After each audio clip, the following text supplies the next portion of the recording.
കേരളത്തിലെ ക്രൈസ്തവർ ഉണരാനും ജാഗ്രത പുലർത്താനും ഉതകുന്ന വിധത്തിൽ പലതരം അനുഭവങ്ങൾ ഇതര മതസ്ഥരുടെയും ഭരണകർത്താക്കളുടെയും ഇടയിൽ നിന്ന് ഉണ്ടായെങ്കിലും ഇതുവരെ അതിൽ നിന്നൊക്കെ യാതൊരു പാഠവും ഉൾക്കൊള്ളാതെ ഐക്യതയോടെ മുന്നേറണമെന്നുള്ള പാഠം ക്രൈസ്തവർ പഠിച്ചില്ല എന്നുള്ളത് ഏറെ ഖേദകരം തന്നെയാണ്.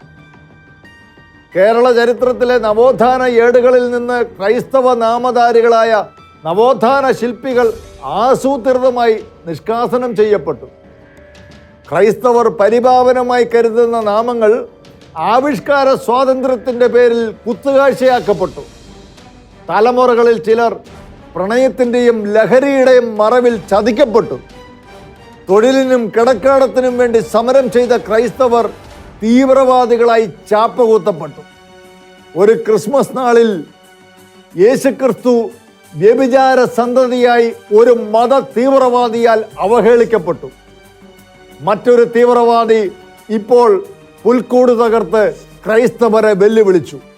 വീണ്ടും അവൻ, അതേ തീവ്രവാദി, ബൈബിൾ കത്തിച്ച് ചാമ്പലാക്കിക്കൊണ്ട് ക്രൈസ്തവർക്ക് കടുത്ത വേദനകൾ സമ്മാനിച്ചിരിക്കുന്നു. ബൈബിൾ കത്തിച്ച സംഭവത്തെക്കുറിച്ച് ചുരുക്കം ചില മതമേലധ്യക്ഷന്മാർ പ്രതികരിച്ചിട്ടുണ്ടെങ്കിലും ഇനിയും ഒരക്ഷരം ഉരിയാടാതെ മൗനം ഭൂഷണമാക്കിക്കൊണ്ട് മറഞ്ഞിരിക്കുന്ന പല വിദ്വാന്മാരുമുണ്ട്.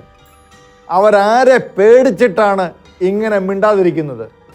ഒരു കാര്യം നിങ്ങൾ അറിഞ്ഞുകൊള്ളുക, ഈ മതഭ്രാന്തൻ ചെയ്തത് വെറും ഒരു ടെസ്റ്റ് ഡോസ് മാത്രമാണ്.